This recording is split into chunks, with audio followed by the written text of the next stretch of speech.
제가 잠시 기도하고 하나님 말씀 듣도록 하겠습니다. 하나님 아버지, 우리를 자녀 삼아 주시고 예배 드릴 수 있는 특권을 누리게 하여 주시니 감사합니다. 이 시간 부족한 종이 두렵고 떨리는 마음으로 주님 앞에 그리고 사람 앞에 섰습니다. 오직 성령으로 충만하게 채우사 주님께서 기뻐하시는 말씀만 전하도록 이 시간 저의 입술을 붙잡아 주시옵소서. 듣는 우리 귀한 성도님들께는 깨닫는 마음과 듣는 귀를 주사 예배를 통해 부어지는 하나님의 은혜와 사랑을 경험하게 해 주시옵소서. 이 모든 말씀 예수 그리스도의 이름으로 기도드립니다. 아멘. 새해에도 예배를 사모하여 첫 수요 예배에 나오신 여러분을 예수 그리스도의 이름으로 환영하고 축복합니다.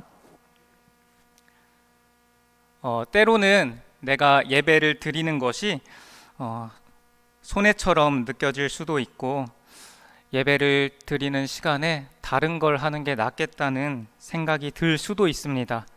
그러나 하나님께 영광을 돌리고 그분을 영원토록 즐거워하는 것이 가장 창조의 목적에 걸맞은 삶이라는 것을 우리는 믿고 고백합니다.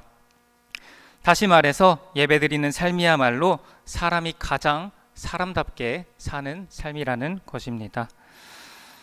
그리고 여기에 놀라운 사실이 있습니다. 예배를 드리는 것이 당연한 일인데도 주님께서는 예배를 사모하여 나아오는 모든 자들에게 은혜도 베풀어 주시고 영광도 베풀어 주시고 좋은 것들 또한 아낌없이 부어주신다는 것입니다. 쉽지 않은 각자의 삶에도 불구하고 예배드리기 위해 모이신 여러분의 마음을 주님께서 기뻐 받아주시고 복을 넘치도록 부어주시리라 믿습니다. 시편 84편은 하나님의 장막과 궁정을 너무너무 사모하는 마음을 드러낸 시입니다. 그러면 장막은 뭐고 궁정은 뭘까요? 1절을 보시면 우리 성경을 같이 보면서 따라와 주셨으면 좋겠습니다. 1절을 보시면 주의 장막이라는 표현이 나옵니다.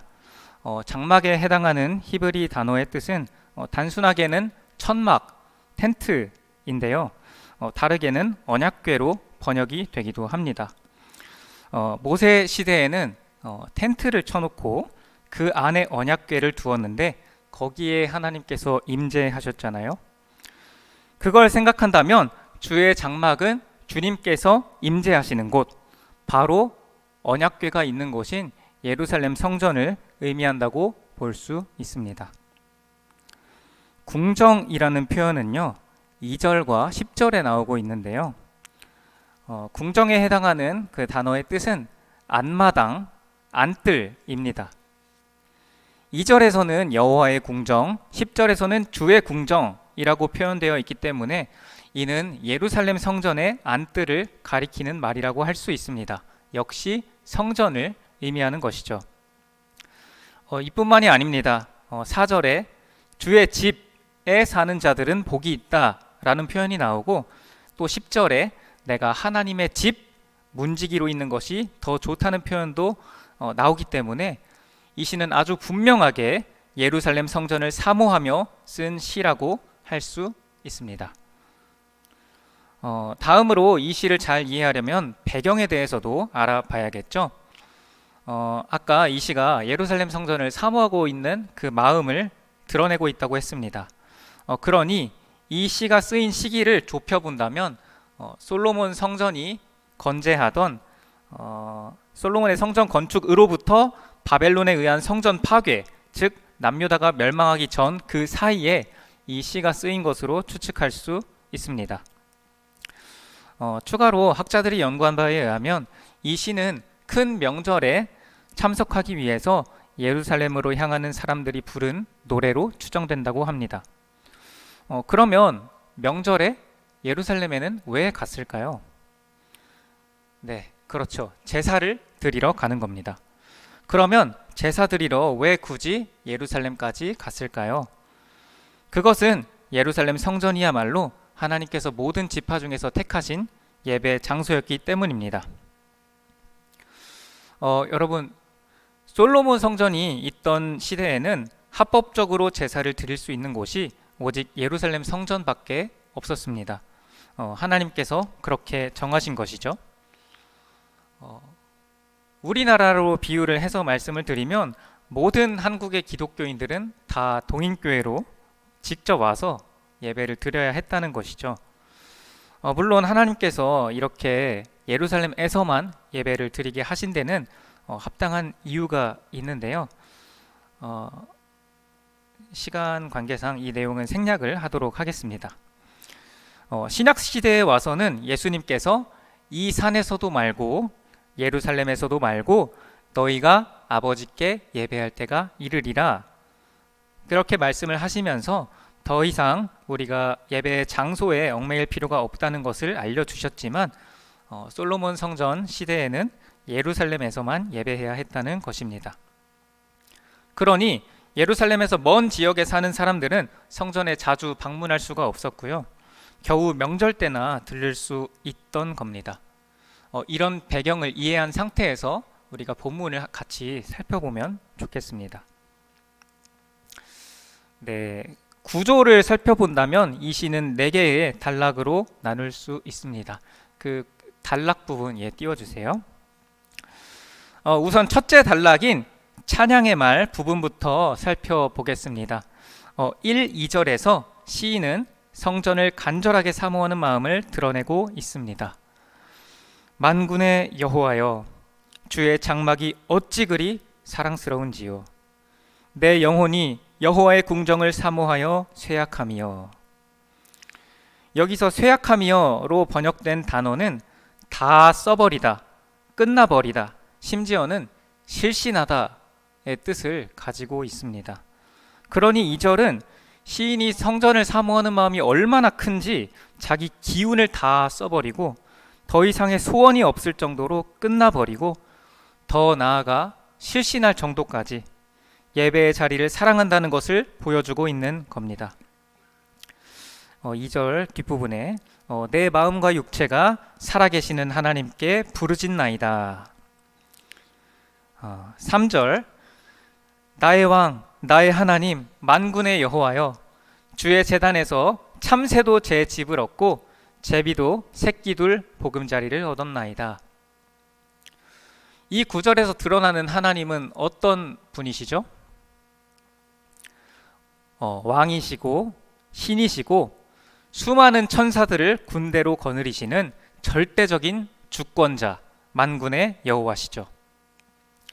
요한계시록을 보니까 천사의 수가 만만이요 천천이라 라고 기록되어 있는데 여호와께서 거느리시는 천사의 숫자가 말씀 띄워주세요. 말씀 띄워주시고 여호와께서 거느리시는 천사의 숫자가 1억 100만이다 라기보다는 셀 수 없이 많다는 뜻이겠죠. 그런데 그렇게 높으시고 감히 가까이 할 수 없는 하나님께서 이 우주의 먼지와도 같은 미물인 참새도 제비도 하나님의 집에 둥지를 틀고 새끼를 키우도록 허락하신다는 겁니다. 시인은 높고 위대하신 하나님이 동시에 얼마나 자비로운 분이신지에 대해서 감탄하고 있는 것 같습니다. 4절 주의 집에 사는 자들은 복이 있나니 그들이 항상 주를 찬송하리이다.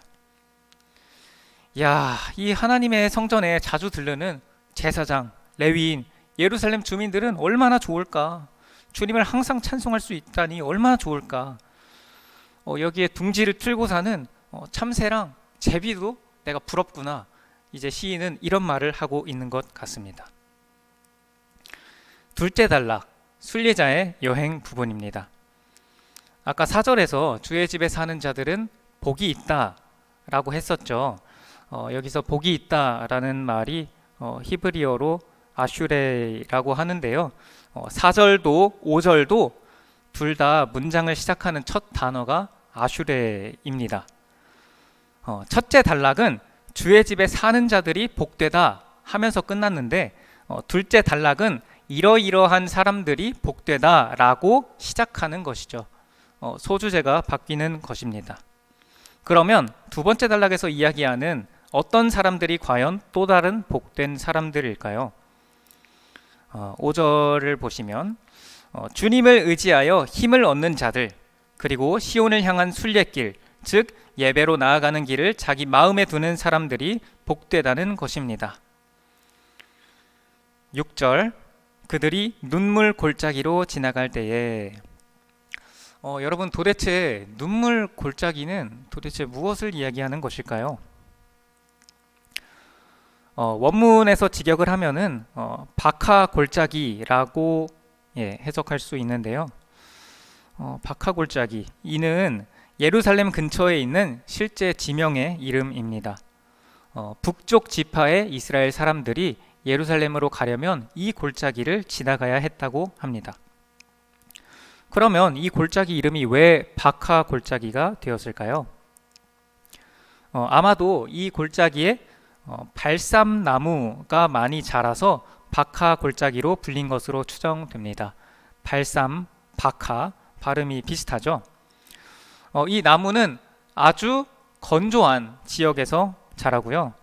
그리고 소나무에서 송진이 나오듯이 발삼나무에서도 진액이 나와서 눈물처럼 흘러내린다고 합니다.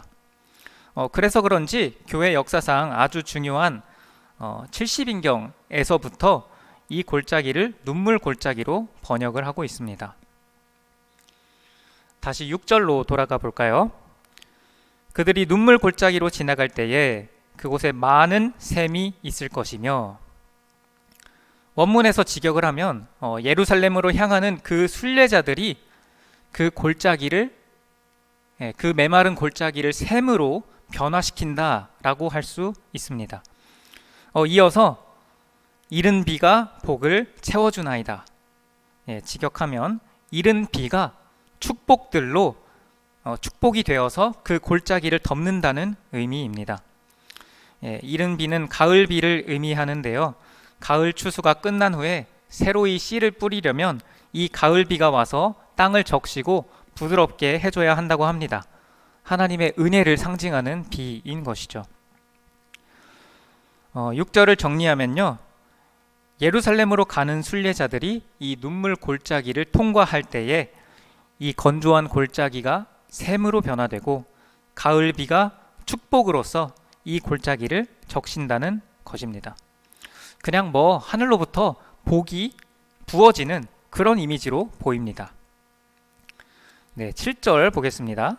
그들은 힘을 얻고 더 얻어 나아가 시온에서 하나님 앞에 각기 나타나리이다. 먼 여행길을 가던 이 순례자들은 6절의 샘에서 그 마른 목을 축였는지 힘을 얻고 또 얻어서 결국 시온산에 예루살렘 성전에 계신 하나님 앞에까지 도착하게 됩니다.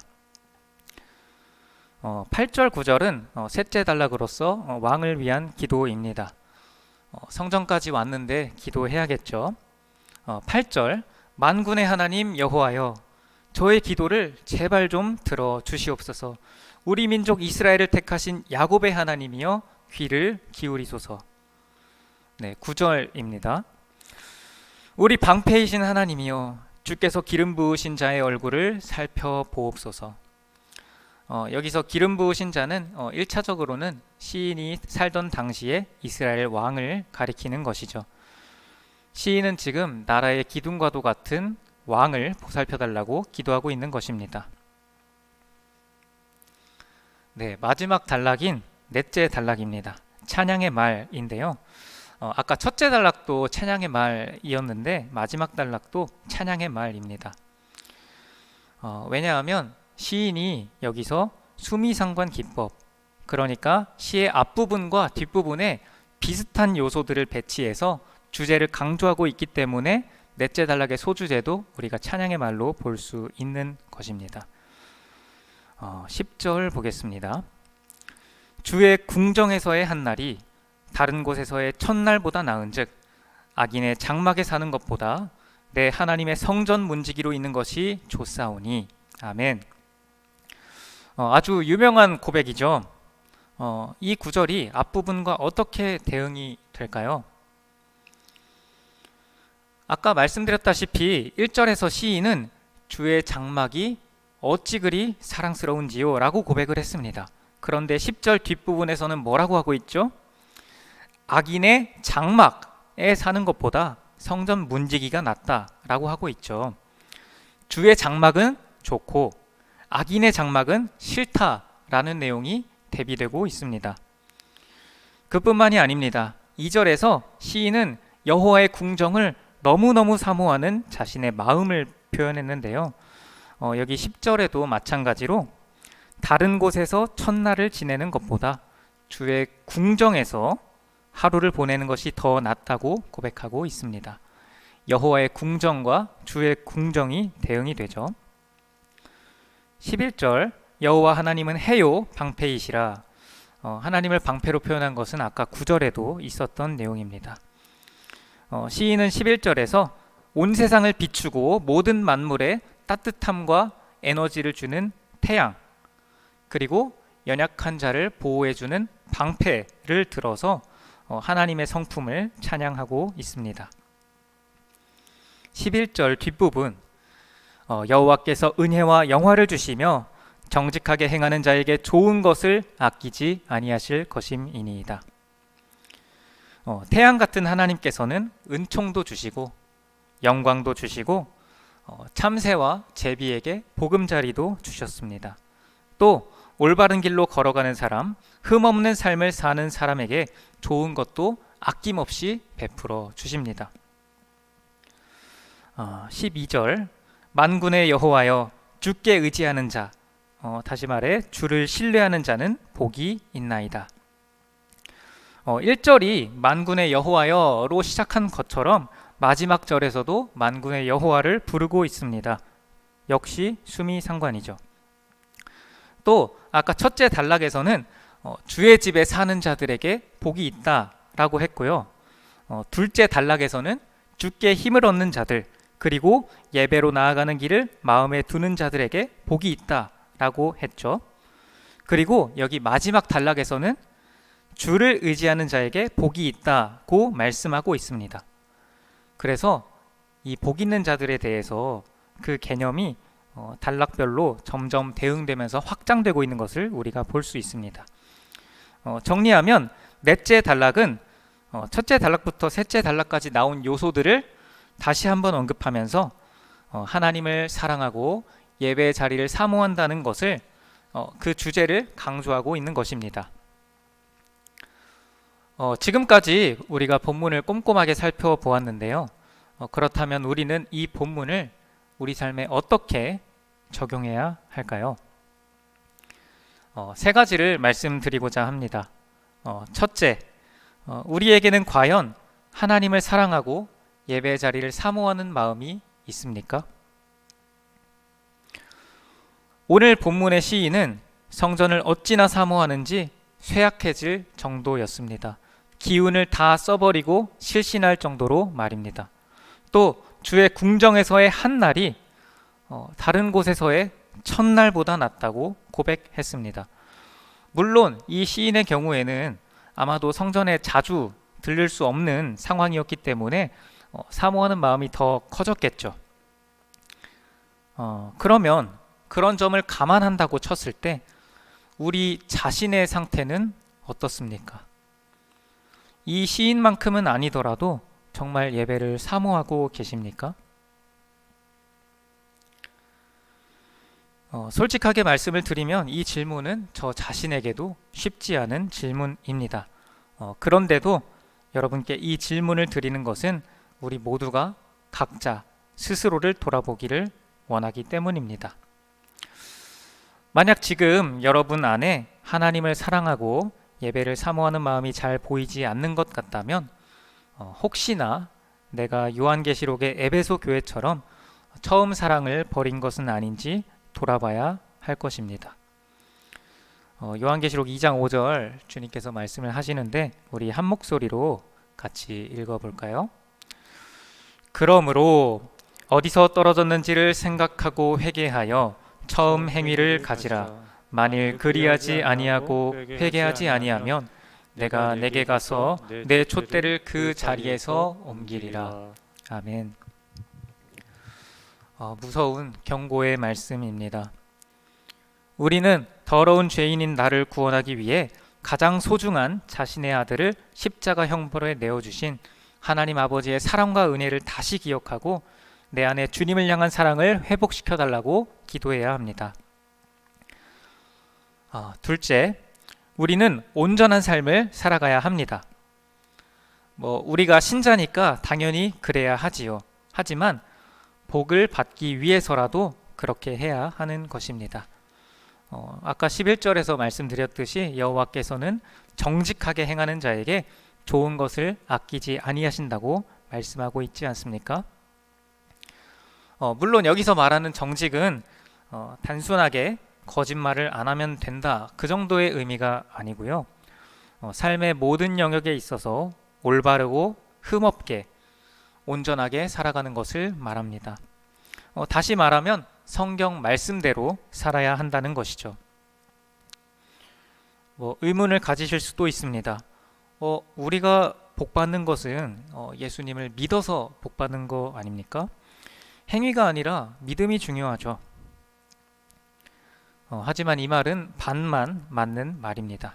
왜냐하면 성경은 우리가 예수님을 믿음으로써 받는 복과 올바른 행위를 통해서 받는 복을 모두 이야기하고 있기 때문입니다.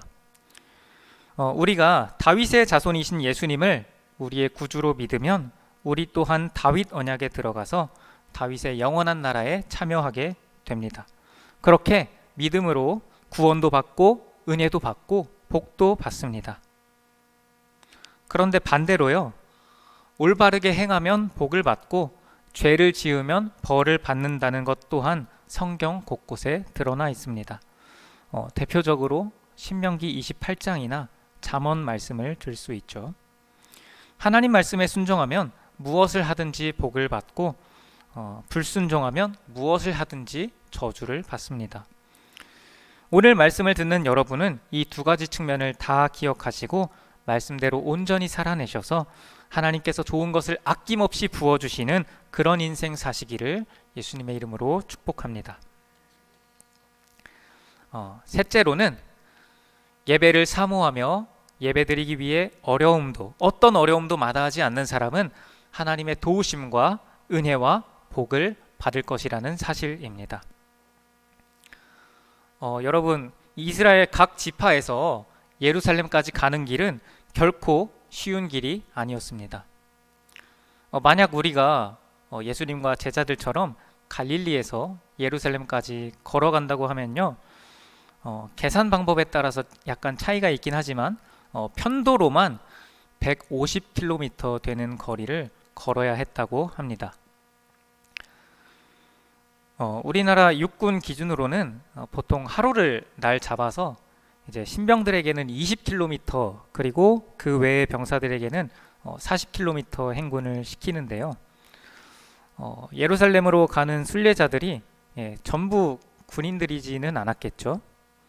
하지만 그때 당시 사람들은 그래도 지금 사람들보다는 걷는 것에 익숙했을 테니까 하루에 평균 30km를 걸어갔다고 가정을 하겠습니다.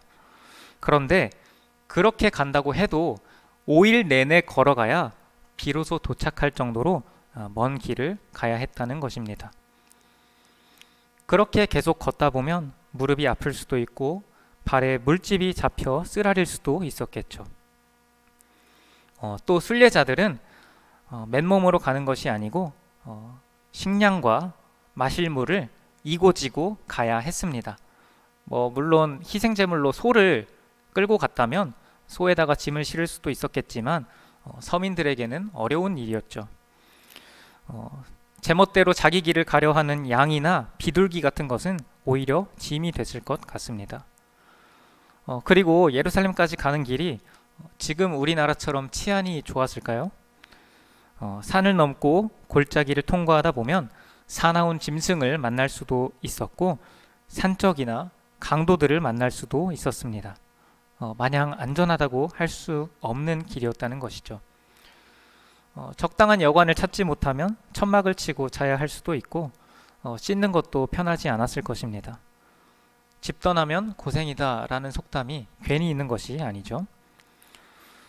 다시 말하면 예루살렘에 계신 그 주님께로 나아가는 그 길은 그야말로 눈물 골짜기였던 것입니다.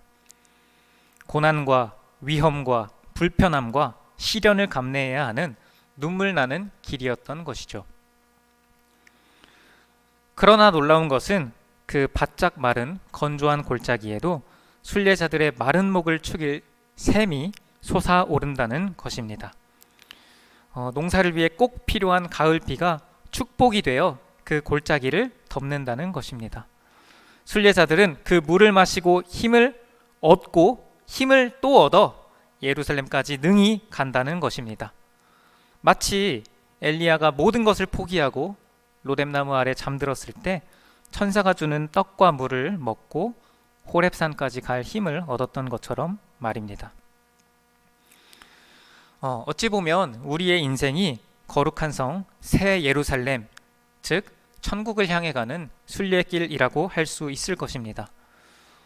이 순례길 정말 쉽지 않습니다. 때로는 욕심에 이끌려서 엉뚱한 길로 가기도 하고, 때로는 정말 더 이상은 못 갈 것 같은 한계를 만날 때도, 한계를 만난 것 같은 때도 있습니다. 그러나 물 없는 광야에서 반석이 물을 내고 먹을 것 없는 광야에서 만나와 메추라기가 내렸듯이 순간순간 우리를 도우시는 하나님의 도우심과 은혜와 복이 언제나 우리와 함께 할 것입니다.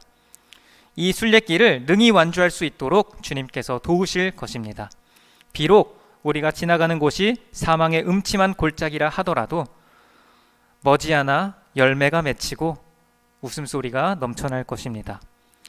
그 하나님을 신뢰하면서, 그 하나님을 사랑하면서 어려움을 헤쳐나가면서 하나님께 예배드리기를 주저하지 않는 우리 모두가 되기를 예수 그리스도의 이름으로 축복합니다.